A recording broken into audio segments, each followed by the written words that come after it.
Salut, c'est... Comment allez-vous? Alors, on fait des... Ben oui, parce que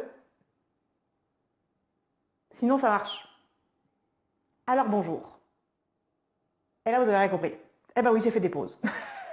Ok, salut, je voulais me moquer un petit peu de vous et de moi-même, surtout. Bonjour, cette semaine, on fait des pauses. Notre cerveau n'est pas câblé pour travailler 7 heures par jour, comme on le demande notamment à nos enfants, ou comme on le demande à nous, adultes, d'enchaîner, enchaîner les projets sans pause. Votre cerveau a besoin de s'aérer, votre cerveau a besoin de prendre l'air, d'avoir des pauses pour fonctionner à son maximum. Les études ont montré que le cerveau peut fonctionner à son maximum pendant 90 minutes. Donc, n'essayez pas de faire plus d'1 heure et demie de travail intensif en pensant que vous allez être plus efficace. Ce n'est pas vrai. Votre cerveau va être à son maximum d'efficacité pendant ces 90 minutes. Après ça, il a besoin d'une pause de 5, 10, 15 minutes. Peu importe, pour les fumeurs, ils vont aller fumer une cigarette. Vous pouvez aller boire, vous pouvez aller à la salle de bain, vous pouvez prendre un thé, vous pouvez juste faire une pause, relaxer, respirer, prendre le journal, écouter une musique, peu importe. C'est de couper votre temps de travail aux 90 minutes maximum. Alors, dans un emploi, c'est peut-être pas évident à faire comprendre. Cela dit, votre efficacité va augmenter de façon exponentielle.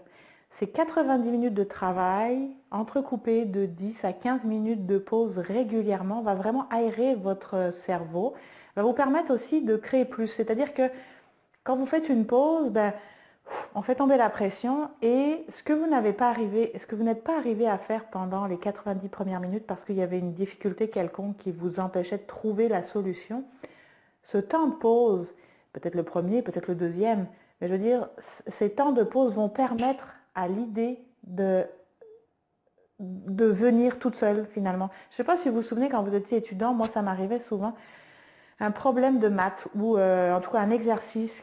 Puis je travaillais fort dessus pour arriver à le comprendre. Puis j'y passais des heures et des heures et à la fin j'en étais dégoûtée, fatiguée, épuisée, déçue de moi-même parce que j'avais pas trouvé la solution. Puis je savais que du coup il fallait que je m'y... En tout cas c'était l'horreur.